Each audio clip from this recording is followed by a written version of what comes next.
radio show with your host, Lonnie Clark. We stand together and accept that we now live in a world transformed by Fukushima.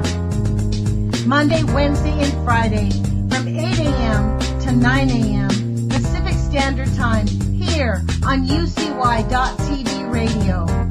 We relentlessly engage every ear that listens.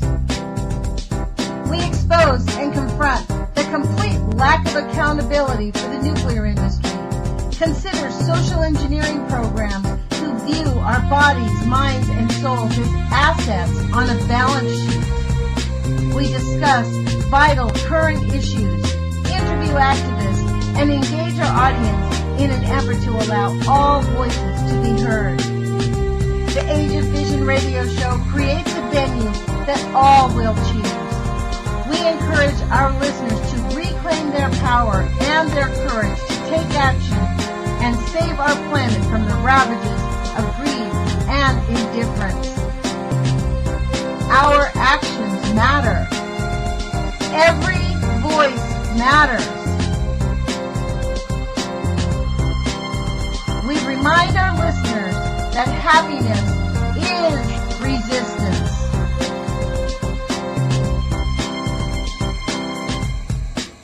Love is greater than fear.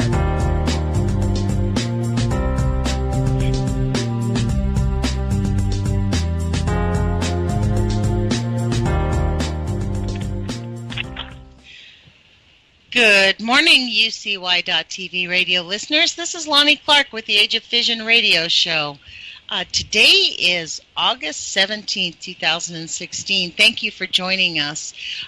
Today we have Mimi Gurman with No Nukes Northwest and radcast.org on the line with us today.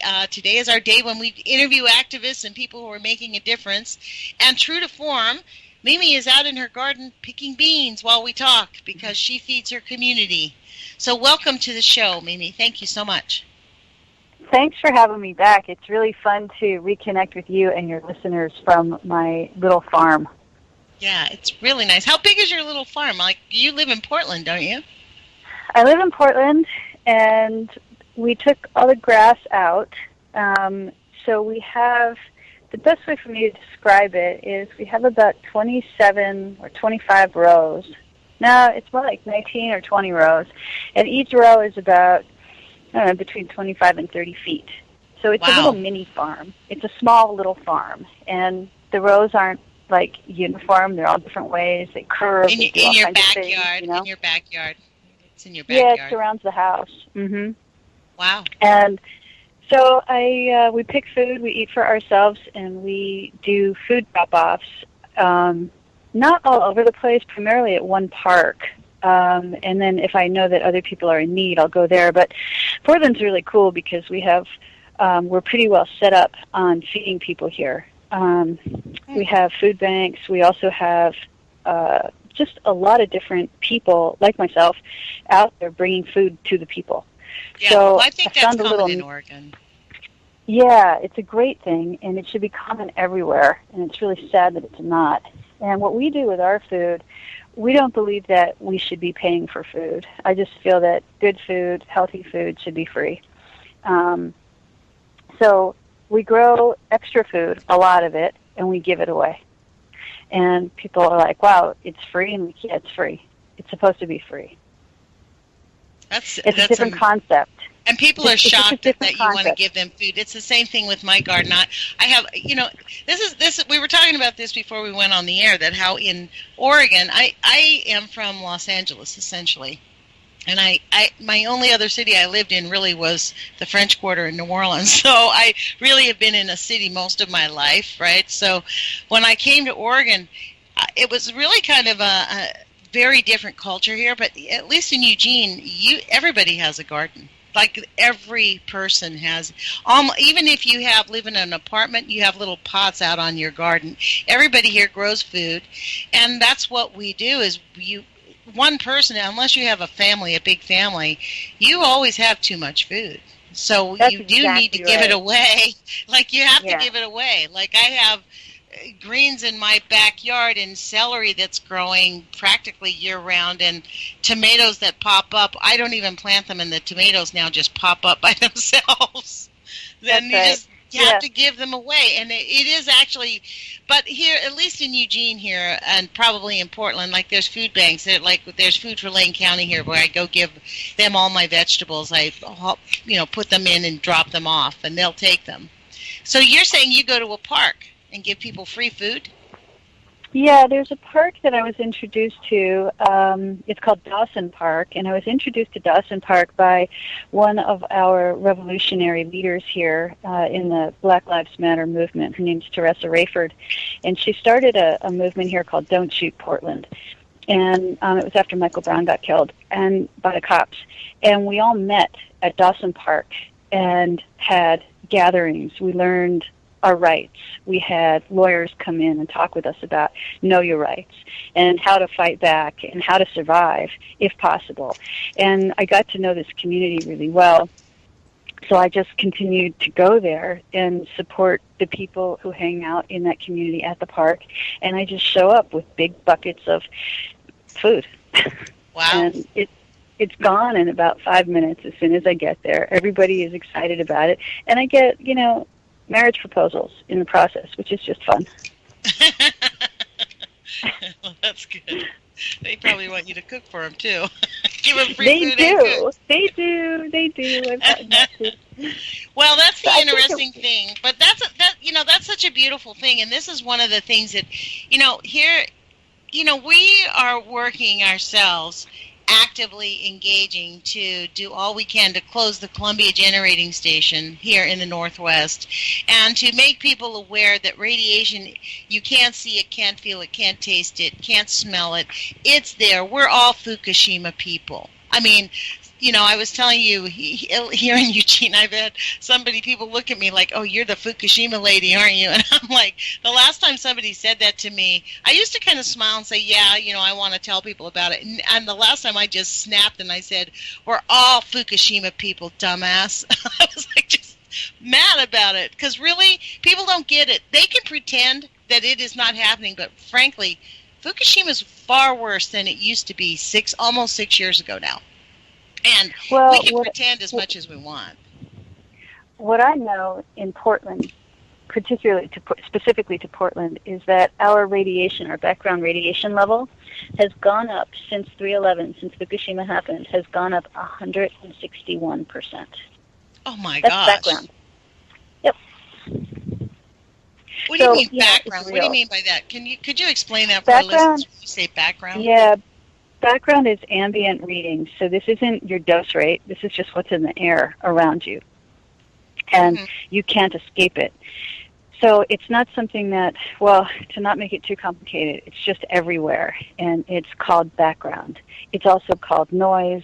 There's different names for it, but we usually refer to it as background or ambient radiation. And so dose rates are different. Again, I'm not talking about dose rates. I don't know what the level of dose rate difference is exactly, and I should really find that out. But what I know from doing Geiger counter testing since right after 3/11 happened to now is we are now a steady 160% higher than we were almost 6 years ago. Mm-hmm.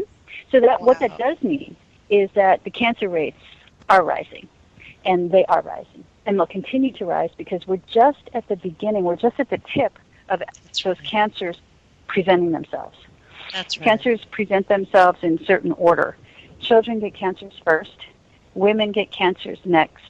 And young men, younger people. The bone cancers, right, the bone cancers take longer to present themselves. The leukemias will start to show up. The thyroid cancers come early.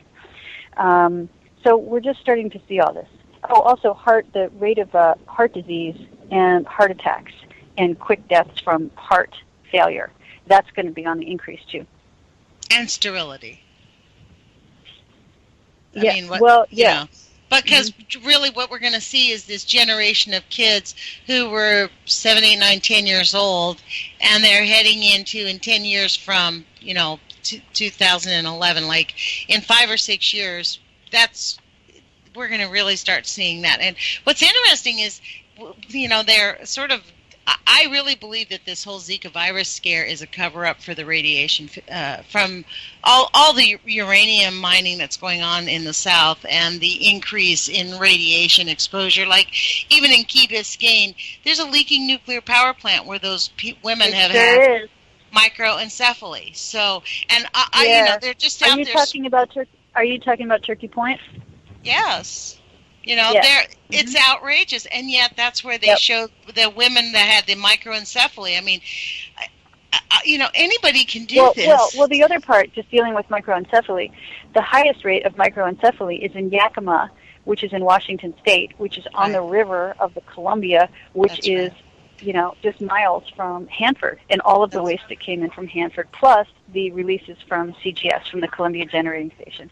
So, and the Department of Health in Washington, when they started to see this incredible amount of microencephaly in Yakima County, they didn't look into radioactive cause at all. And I know that because I spoke to the woman who was in charge of the study. And I asked her why. And she said, why would this be from Hanford or the Columbia? She didn't even know that the Columbia Generating Station existed. Everybody knows Hanford. And I said, you don't know that we have a working nuke plant? You run this department at the Department of Health. She didn't get fired. She got moved. And this is what we're all up against. We're up against morons. Absolutely the most moronic, lying, deceitful killers who run our governments and kill us all. And so I just love being in my garden and giving food away. I mean, it kind of keeps coming back to that, because the reality of what our governments are doing to us is so heinous that it's really hard to get your head around it. That's why, in fact, people don't want to talk about it, because then they have to wrap their brains around the fact that somebody in our government is intentionally misleading all of our politicians, forcing the scientists to underplay. I mean, I don't know how you feel about it, but I've said this a few times. This is the options that people that are in the positions to tell us are in. They either get to keep their trap shut, mislead us about the facts, and watch everybody die, and have a really great paying job and hope that they have the best health care to take care of their own families because they know they're going to get it too. Or they stand up for integrity, start telling people about it, and watch people die and lose their jobs and have to go do something else that they can't possibly imagine. So, it's this dichotomy. This is why we need conscientious objectors. This is why I'm saying this repeatedly. We need conscientious objectors to say, it doesn't matter how much money you provide me, how much security you're supposedly giving me, we're not participating in lying to the general public, because we need to face this and find solutions. Because as long as we continue to deny it, like the microencephaly, we're not going to find a way to protect Yakima County from microencephaly as long as we refuse to admit that it's caused by nuclear radiation, which the government pretty quickly did. That's right. Their reasoning for the Yakima cases, and this is direct from my ears to the mouth of this woman who ran the testing, or whatever it was, the research on why the microencephaly was happening in Yakima. And she said to me, they are getting microencephaly the babies are, because they're poor. That's right. Let's blame the poor people. I said, are you gonna stick by that? Because I said, I'm gonna repeat that. And she said, they don't get folic acid. And I said, how do you know they don't get folic acid? Because for those who don't know, pregnant women need folic acid in order to have healthy babies. It's a necessity. And if you don't eat necessarily all your vegetables, kids, you don't have enough folic acid. So you just get a vitamin. It's a supplement. So she said that it wasn't in the medical reports that they took folic acid. I said, was it in the medical reports that they did not take folic acid? She said, no. I said, so you're guessing that they didn't have folic acid, and that's how you're making your presentation, that it's folic acid? And she said, well, if they were taking it, it would have been in the report. Well, I'm like, wow. Did you say to her that it has been proven that nuclear radiation causes microencephaly? John Goffman. No, what I told her, I was talking specifically on her lack of research, and her presumptions that were based in a complete misrepresentation of what she was seeing. And that's what they put out. That's what the papers presented. That these people got microencephaly, well, children, because they did not have folic acid, because they were poor. Wow. That was the answer. That was the answer that went out. Wow.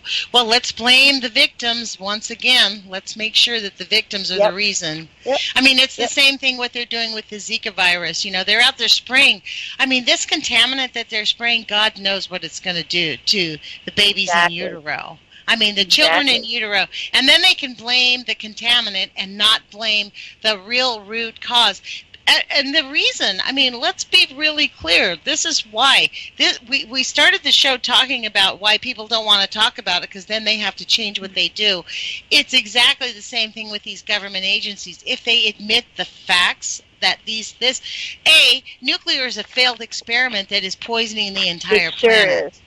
It is a 100% failed experiment. 100%. The only reason that we have it is so that the United States can have weapons, and give us the controlling power over. And that's why China wants these nuclear power plants. I think I read China's putting in 20 nuclear power plants. That's their plan over the next decade.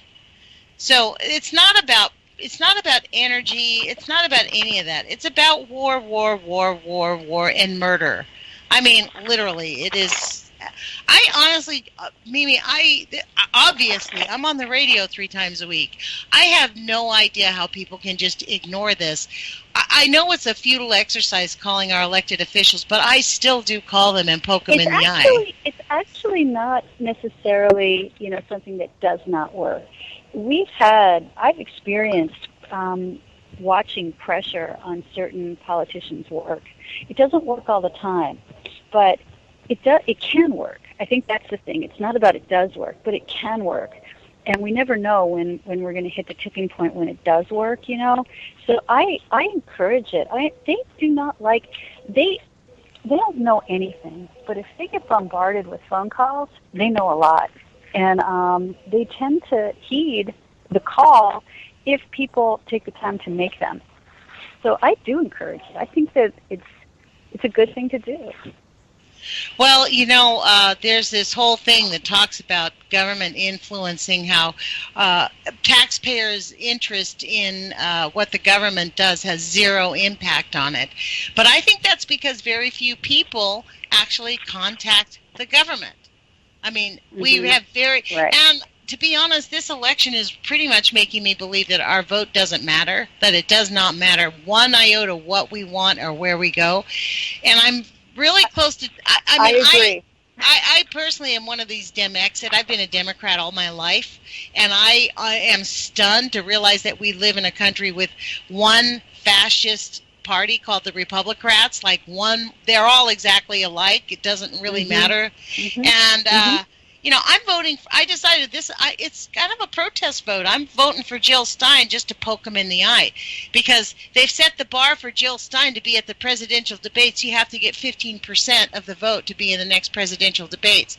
Well, you know what? When Jill Stein gets 15%, they're going to raise the rules to you have to get 20%. Or whatever it is. Well, it's so obvious the fascism is it is blatant fascism. I mean, we literally I saw a story this morning that showed that Trump is being accused of raping a child. So we literally have a rapist and a murderer running for our presidential candidates. Those are our 2 top contenders. America is going to get complacency. This is my thing. I tell this to people all the time. Complacency is consent. So your refusal to get involved and get engaged and demand we find solutions to me, nuclear pollution is at the core and at the heart of the destruction of our culture. I don't see how people can ignore that. We have this whole Zika virus. They want us to spend billions of dollars. What did you say? I said I think that's a great statement, what you just said. It is actually. About it being the core. Mm-hmm. It is, because when we think about what happened in our country or around the world after World War II, once they learned to split the atom, the mad scientists went mad, essentially. Yep. I knew exactly what you meant when you said that. That was profound. Mm-hmm. And we have been living with it. You know, I'm a baby boomer. I was born in 55, so I've been living with nuclear all my life. And I personally think that John Kennedy got murdered because he was going to end the nuclear program. I mean, there's a lot of things that it has done and really harmed in every way. Like we started the show talking about the microencephaly babies. But what we also don't talk about is the autism rates. Autism is another cause of nuclear pollution. I mean, there is the disabilities are subtle in very many ways when people get disability. Like I have cousins that live in Louisiana that have children that have severe disabilities that needed to live in nursing homes at a high rate. I have quite a few cousins who have children who need assistance. Well, they live in toxic zones, and people want to just pretend like it's not affecting their families, or that it's normal for this kind of these kinds of things to happen. Yes. Well, one of the things I did want to talk to you. I wanted to talk to you this weekend. I stopped down on the way back down from Washington. I stopped with Theo, who's an anti-nuke activist. He's got a YouTube channel called Hippie with a Gun, which cracks me up because he doesn't really have a gun. I mean, I think he owns a gun, but the way you'd think he'd be carrying around, since Oregon, you can openly carry in Oregon, but he doesn't.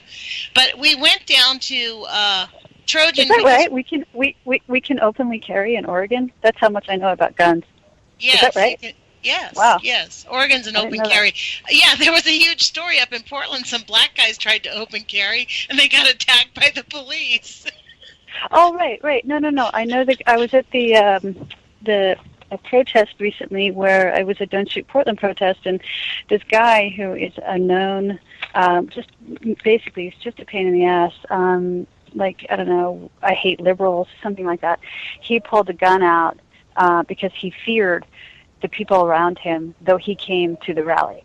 And I remember that now, and about open carry. I just don't think about that Oregon is an open carry state because that's so insane to me, and I have a hard time leaving things that are that insane in my brain. Well, Thanks, there's a lot Lonnie. of people who really believe that... There's many people who believe that open carry makes us all more secure. I have clients. I have a client who actually is a gun manufacturer, and we've had this conversation many times. He believes that open carry would eliminate the need for police. Seriously. Yeah. Well, that's a second issue. I did want to talk to you about the Trojan Park. In Oregon, when I moved to Oregon, one of the things I heard was that Oregon's nuclear free. We only have these small nuclear things at the University of Oregon, and that the activists in Oregon were so active that they got the Trojan nuclear power plant at the mouth of the Columbia River shut down. And so we decided we were going to go look at it. Me and Theo, I was driving down. He lives in Portland. I said, well, let's meet up there and let's take pictures and see what it looks like 20, 30 years later. Because I think it was closed down in 82 or 86, something like that. So we get there, and it's called a park. I was like, say what? It's not a closed nuclear power plant. They've turned it into a park and said that they have remediated the soil there.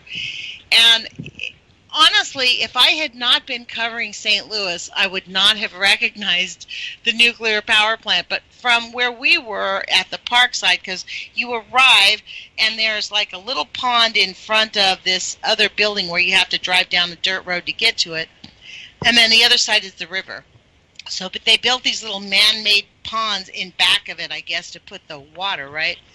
But it was really stunning to recognize that what the government did literally with the Trojan nuclear power plant was cover it up with dirt and make these mounds that looked just like the Westlake landfill. I am not kidding you. It was so stunning. I'm like, if I had not seen that, if I had not been covering St. Louis, I would not have recognized it. But it was like, oh my God, that's their idea. Just cover it up with dirt and move along. Make a park out of it. Stunning. Right. Mm-hmm. So we ran into a local who told us that there is no nuclear fuel there. So is that a correct statement, that there's no nuclear fuel there? No. No, not. They have all of the waste that was, even hotter at the time. It was being used at the time. All of that waste is stored there, and there's nowhere to take it. They'd like to move it. They'd like to take it somewhere, but there's nowhere to take it because we don't have a national safe repository for nuclear waste. We just keep making more of it and putting it where it is, like at whatever nuke plant it's coming from. That's where it lives, because except for the stuff that's at, a couple different places, like the stuff that got sent to Hanford before. Hanford doesn't receive that stuff anymore. So there's nowhere to send nuclear waste, but we keep making more waste 24/7 as we have our nuclear plants still online. So no, that waste is still there. So it just sits there. Well, we actually were walking around, and it's, in Oregon, it grows blackberries everywhere. If you're walking down any road, you're going to see blackberries wildly growing, which is what was growing around all of these man-made ponds. We were walking around the path to the thing. We ran into a gentleman who kind of gave us a short pro-nuke synopsis of the entire plant.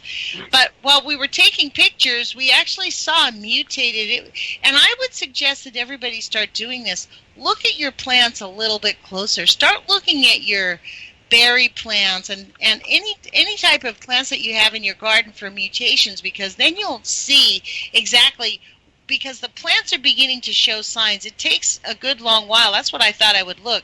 It's been out there for about 20 years. So I thought, for people who want to know more about that particular thing about mutations, you can go to Timothy Mousseau, Dr. Timothy Mousseau. It's Mousseau. He's a professor in, I think, Virginia. He has a website, and he is the leading scientist on mutations in animals and plant life from Chernobyl and Fukushima. So you can actually see pictures of what things look like so that you can start to understand what you might be seeing. Yeah, how do we spell his name? It's Timothy. His last name is M as in Mary, Ousseau. Okay. He is the leading researcher on mutations from nuclear disaster. Wow. He's also easy to access. He's very accessible.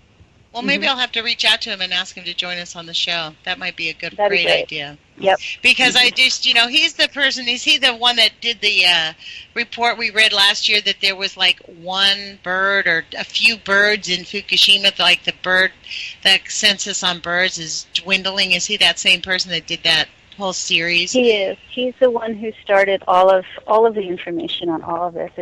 It all began with butterflies, and he saw the mutations first with butterflies out of Chernobyl, and he just kept going. Wow. Mm-hmm. Yeah, he's one of our heroes. And people who like to diss people who get paid to do research like this, and they just think that anybody who's paid to do research like this is a fraud. That's not true. Timothy Mousseau is a hero. He goes in to the most. I've talked to him about this. Like I said, Dr. Mousseau, you go in to the most radiated places on Earth to do your research. He goes, yeah. He says, like, somebody has to. Wow. So do not diss this man, whoever. And he's also fighting against the system. I just Googled him, and he works at the University of South Carolina. He's a professor in the Department of Biology, which, frankly, working at any big university, he probably has a very narrow line to cross with his studies and his information, because most universities don't encourage people to tell the truth about nuclear pollution. It's kind of surprising that this university supports that kind of work, would allow him to continue to work there. I mean, this is how deep the corruption is. And this is what I mean. Like when I say that the nuclear pollution really affects every single aspect of our lives. We can't. Like I plan on going camping in the next 2 days with my kids. And by the way, folks, we're going to have a repeat on Friday. We're going to do. I'm going to repeat an interview I did with Don Chapman, so I can get away. But it's stunning for me to think I'm going to be going camping up in the Cascadia Mountains of Oregon, and the likelihood of me finding some type of mutation on a plant is, I think, probably pretty great. If you know what you're looking for, like what you look for is leaves that grow out of leaves. You know what I mean? Like that's what we found on the blackberry bushes, little leaves that were popping out of leaves. They weren't growing fruit. They were growing more leaves. They were twisting in circles like the head of the flower would be, but it wasn't a flower. It was a leaf. Right. So, and it looks normal because your eyes, we walk past it, and unless you look for it, you're not going to see it. And it's kind of like the elephant in the room. Like this is accumulating on a daily basis, and people are just not, by the time people actually become aware of it, frankly, there's not much we can do about it. This is why I'm sort of adamant about this. I think if we can get, like Dr. Mousseau actually has the capacity. He's doing the scientific studies that's showing us how it's affecting us. What we need is the his counterparts in the nuclear division to say, okay, so how can we maybe reverse the splitting of the atom or stop the fission, or I don't know. Who the heck knows? I don't understand that stuff, but there has to be something that we can do. The answer is, the very first answer is to shut down all nukes today. Immediately. When nukes are online, the dangers of meltdown are imminent from anything, from an earthquake to an ice storm to drought to heated waters from a river to floods. Look what's happening in the floods. Right, the whole thing. So that's the first step, and then getting that waste out of those out of the pool. And getting them into a safer space, which we don't even have yet. I mean, this is why the whole conversation gets so, tripped out, because we talk about shutting them down and getting the waste out of the pools and putting them somewhere, and there's no somewhere. There is no somewhere. But regardless of that, we still have to shut down the nuke plants and get the waste out and put them. That's right. We have to stop making more of it. Every back to the power Donna Gilmore episode that you had. Back to everything Donna Gilmore talked with you about. Yeah. Well, it is astounding how much waste is. I mean, we have just slightly under 100 nuclear power plants that are producing 1,000 Chernobyls. What you say every year? Mm-hmm. So. Just do the numbers with the waste that we have. And that doesn't even count what we're doing to the First Nations, dumping all the uranium mine trailings there. So the offense of this industry to all life on our planet is inexcusable. And people's complacency to shutting it down. Mimi, what do you think will it take? Will it take people in the streets? Is it going to take... What do you think will it take for the government to really, the Department of Energy, to own up to the fact that this is a failed experiment? We're hearing more and more that, Hillary Clinton is super pro-nuke. She will not close down a single nuke plant. In fact, she wants to build more nuke plants. She believes in nuclear. That's your answer, Lonnie. The government politicians are totally insane. It's just an insane thing that's happening on our planet right now, and people won't stop it.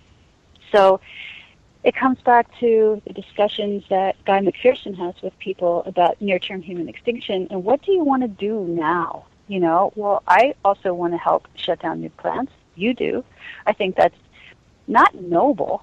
It's sane, Right. So we work to do that, and, we grow our food and we give it away, and we take care of each other, because sooner than later, we're not going to be able to, because as we see today at Pilgrim Nuclear Power Plant in Massachusetts, the cooling waters in the water are too, from the water source, is too warm to cool the fuel rods at Pilgrim. So what that does is it creates a slowdown in the system, which hurts the system, and it becomes dangerous yet again for the nuclear power plant's existence, which means, it can cause a meltdown. So this is water getting warmer, the sources. So it can't cool the fuel rods correctly. It changes the entire system of volume and the way the water is moved through the nuclear power plant, and everything starts to shut down.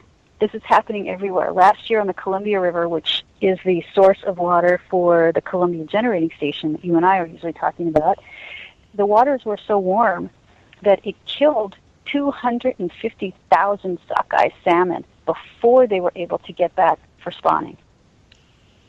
This is the same water that needs to cool a nuclear power plant. So we don't, this isn't going to be solved. This is just going to end. Well, not terribly. in our lifetimes. I mean, at least it's not. You're so much more positive than I am, Lonnie. I mean, you know, this is the thing. I remember this. You know, you don't know what you don't know until you know you don't know it. So really, we don't know the answer. Right now, it seems like an impossibility. But 200 years ago, flying in the air was an impossibility. And we take it for granted now. Talking on this cell phone and on this Skype, through the internet, all of this, nobody could have even imagined it 100 years ago. I mean, I grew up in 1955.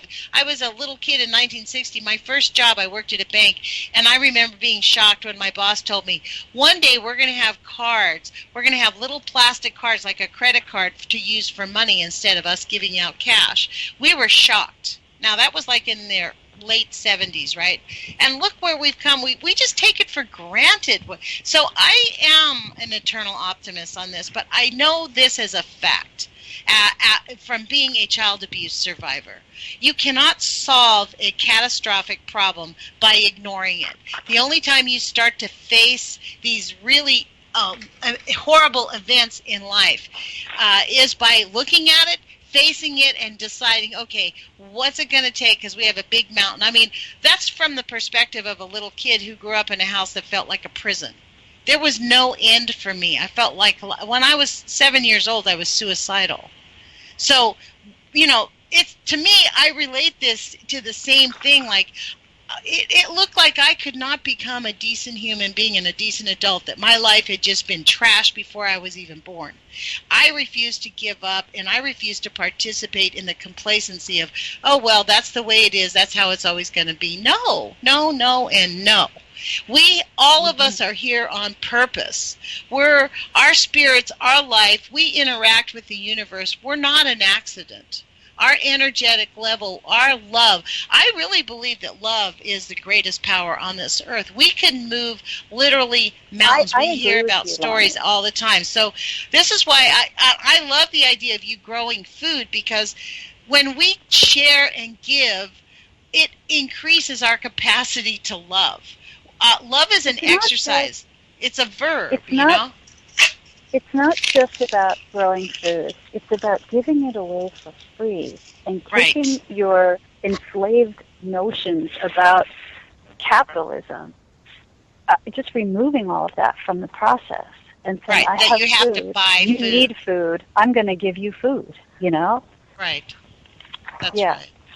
And that's exactly right. That's what it's about. You need food, and I'm going to give you food, and we're going to help, and it changes the paradigm. And this is really the thing about people say, well, it's about being generous. It's not about being. It's not generosity. It's humanity. Yeah. It's like we live on a planet where we all have certain inalienable rights. One of them is clean water and clean food. Both of which have been taken away by the industrial, what I consider the industrial military complex. They industrialized our food supply. They've industrialized our medical industry. They've industrialized every aspect of our lives to where, you know, we're being forced to buy health insurance that really is healthcare for profit. I mean, the twisted mentality of the people that are running our government and the way they talk circles around themselves to convince themselves that they're doing the right thing, it's obvious that they're causing catastrophic issues for the entire planet. But it is like my psychotic father who couldn't see beyond himself, who kept telling himself he was a great dad. You know what I mean? Like, we really have to have a come to Jesus moment with all of ourselves and just say, you know what, this is where we're at. This is what we have to do. And we must force the Department of Energy, which is where I think it all generates from in the West, to just stop. I mean, just stop with, like, the EPA just continuing to lie, and lie.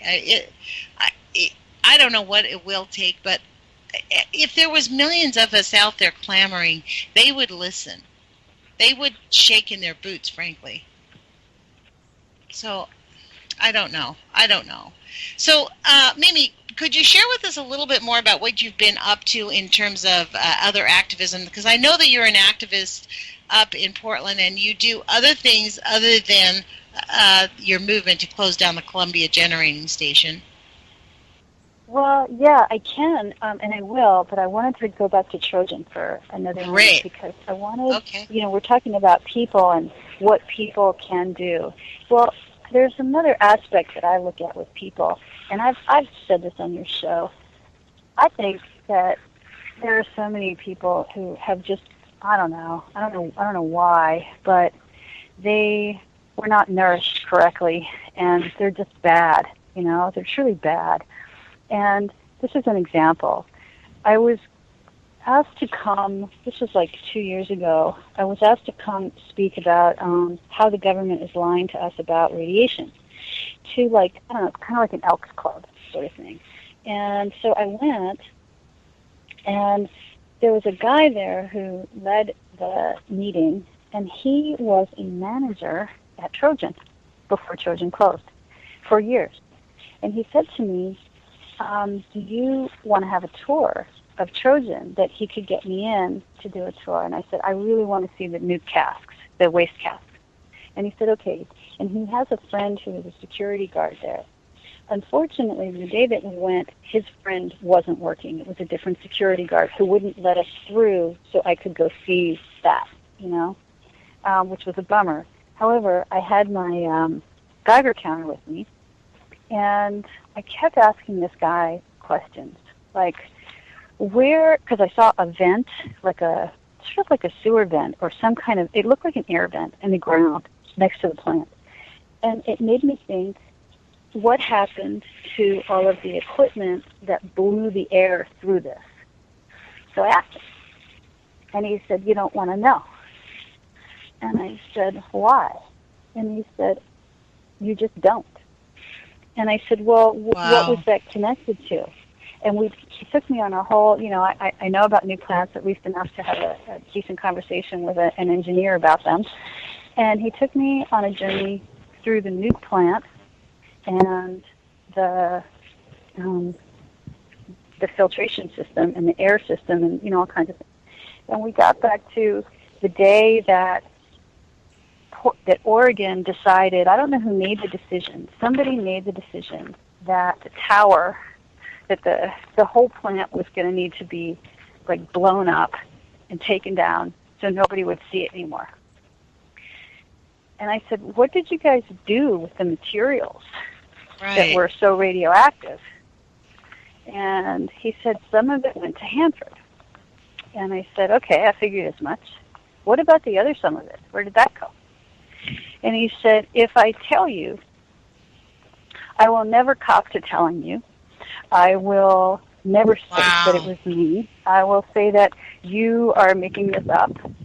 He said, but what we did with a lot of the tower, the cooling tower, was we took the metals and threw them into the river.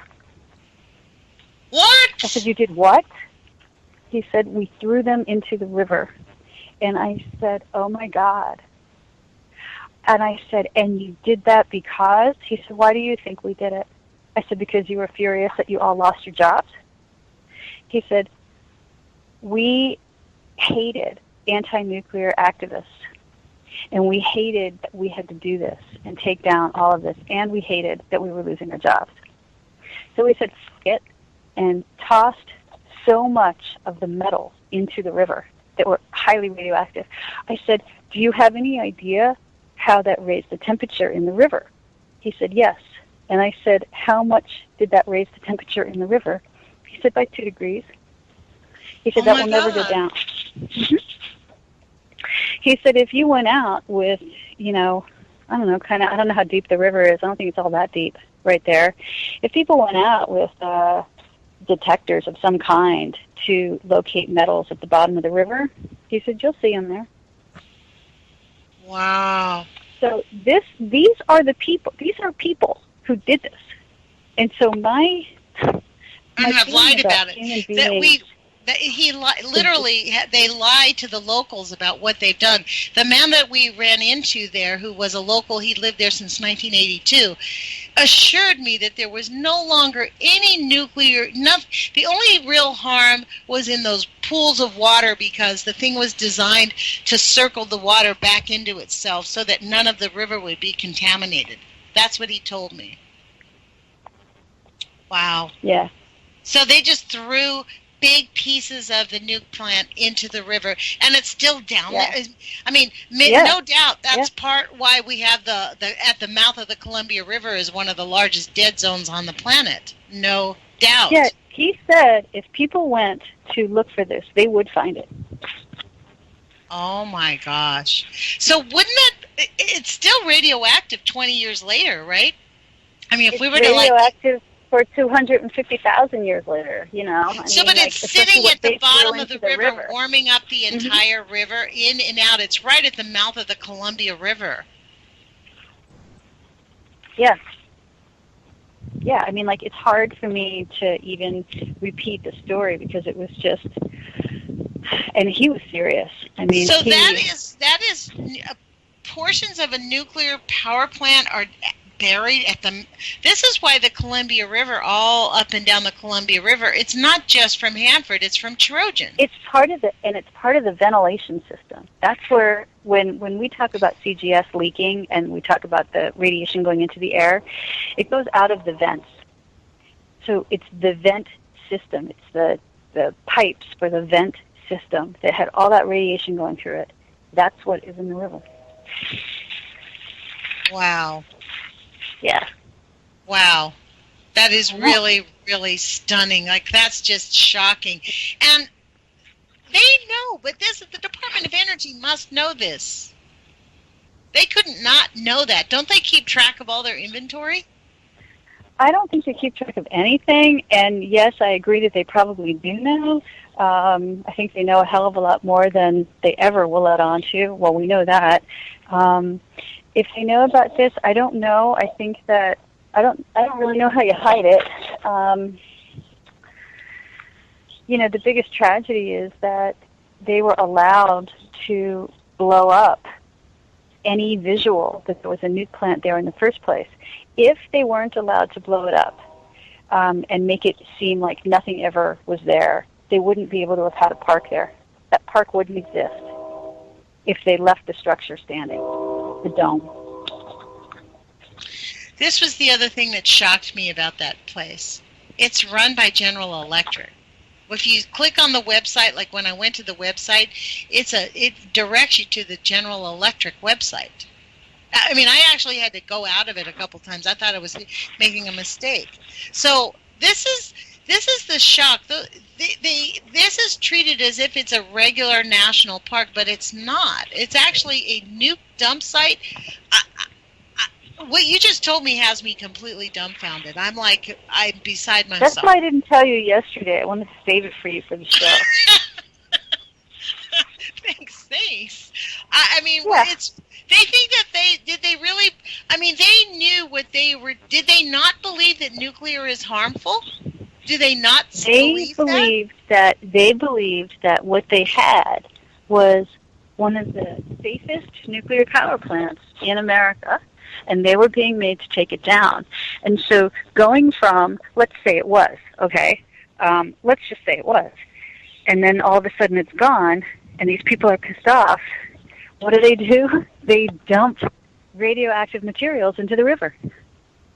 So no longer can they at least walk away thinking that, well, at least we didn't do any harm, if that's what they thought. They cannot think that anymore. They know exactly what they did. Well, to be clear, I was told by this local that part of the reason it was closed down was because it had so many problems. It wasn't just the anti-nukers. It was really more. The guy basically said it was less about the anti-nukers and more about the constant problems of getting the thing up and running. It was never effectively running. It always ran into problems. Yeah, it was a money suck. Yeah, and so he said, well, between that and the sentiments of the anti-nukers, they said, okay, well, we'll just give in. And it allowed the anti-nukers to believe they had a big win, when in fact it was more about the problems of the design and the generating plant. And the guy said part of that problem that he thought, this is why I think he must have worked for the nuclear industry, because he knew a lot about it. And he said part of the reason why that it didn't work was because it wasn't set up to be a big, gigantic, working, functional nuclear power plant.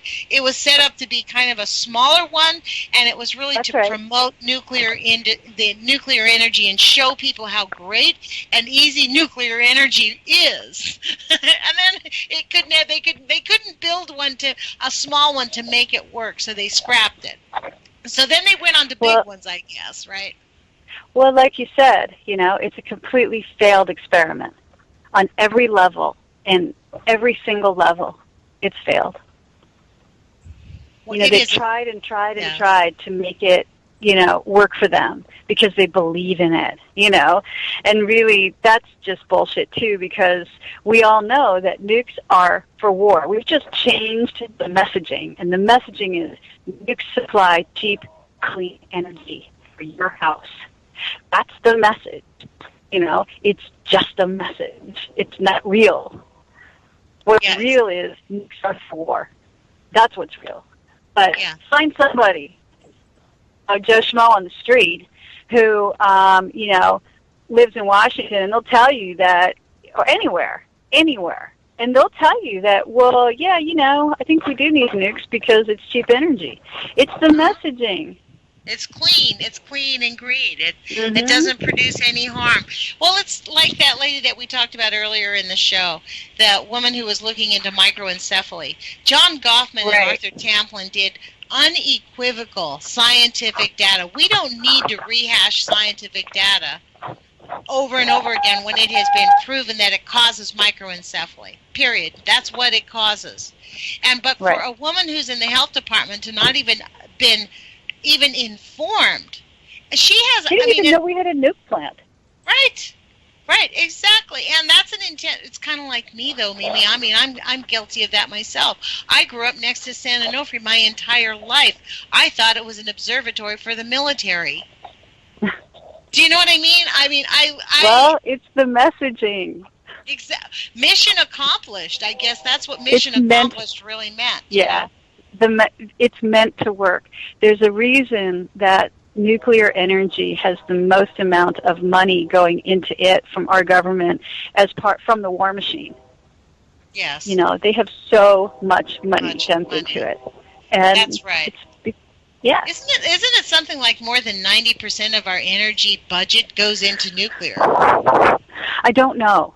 What I do know is Hanford alone, 80-90% of our Department of Energy budget goes into the nuclear program, and that is really strictly to support the nuclear weapons supply. And now we have moved into this. I mean, we are Machiavellian in the worst way in this country now. We have actually moved into a time where depleted uranium weapons are standard practice now for the United States government, since the military rewrote their code and said, while the rest of the world believes depleted uranium is a bad thing, the United States sees it as a necessary element. And so now we're using depleted uranium and selling them. We're not just us using them. We're selling depleted uranium weapons all around the world now. It's beyond unconscionable. And for people to not call up, I mean, I do call up my congressman and my senator and tell them, I really believe we need to defund the military. It's just such an outrage that we are destroying our country and creating war. That's what our country does. It's an unconscionable act. I honestly, it motivates me to get up and, think and complain. And look, yesterday I posted on YouTube, I called up about the election fraud cases. I mean, I have to say, as an American, I'm kind of heartbroken to realize that we really live in the United Soviet States of America. We have one party called the Republicrats, and nothing that we say or do is going to change the trajectory of what they're going to, unless we get millions of people in the street. Like in China, they shut down. China was going to build a nuclear power plant in one of their biggest provinces, and millions of people came to the street, and the government said, okay, we're not going to build it. In communist China, where they throw people in jail for talking against the government, they got millions of people in the streets to stop a nuclear power plant, and it worked. So it could work here if people would give a damn. You know, if care enough. People don't even understand. People don't even know nuclear exists here. They don't even know what it is. So to get them from a place of not knowing what nuclear is to getting them in the streets to then thinking that that's going to make a difference, that anyone in government is going to care, is a really long road. And I think just looking at climate chaos, we don't have that road. It doesn't exist anymore. Well, you know, the climate chaos, this is one of my things, Mimi. I don't know if you agree with me, but I think climate change is an acronym for nuclear pollution, because I don't care what 350.org wants to say. In my view, nuclear pollution is what has driven the quote, climate change over the air. We now have a blob in the ocean. They call it a blob. It's nuclear pollution from Fukushima that we knew was coming 3 years ago. They said we were going to get this nuclear pollution. It sort of hung together, and it's going to hit the West Coast. So they're calling it a blob. They keep changing the terms. And yet we talk about now we're having all these new cancer relief, and we're going to have cancer studies, and we have all this money being poured into cancer research. We talk about cancer, but not why are we getting cancer? We're getting cancer because of nuclear pollution. We're getting cancer because we have destroyed our environment, and it's time to stop this system of destruction. I agree. I do agree with you. I apologize. I'm not really interviewing you. I'm sort of like, I can't believe you told me about this power plant up there. They just threw it in the river. The implications of that are... He told me where. He told me where. So have there been any... What would happen if a diver went in the river down there to look? Would they get sick going near it? Are the animals sick? Has anybody looked near there? What happens when they dump this stuff? I imagine that, well, first of all, it heats the river up. And what would need to be done is testing of water, which is a difficult test. And there are very few labs who do that. Wow. It's really expensive. And then the question is he haven't seen it. I think the first move would be something to... I think we're missing you. We missed most of what you said. Are you there? Oh, I'm sorry. Yeah, can you hear me? Yes, I can. But guess what? We are coming up into our last 45 seconds of the show, Mimi. I want to thank you for this conversation, and thank you for spilling the beans about what's gone up there in Trojan, although there's nothing we can do about it again. I mean, they're all in complete denial, but at least we know to stay away from there. Stay out of the Columbia River, that's for sure. Don't go swimming in the Columbia River. So, so Mimi German, thank you for joining us here on this Wednesday, and thank you for all the work you do with radcast.org and No Nukes Northwest. And man, I hope to have you back on again soon, sometime in September, so we can have this conversation again. Okay, thanks, Lonnie. Thank you so much. Put your courage feet on, you guys. Take action, any action that you feel is important. Take care. We'll talk to you soon.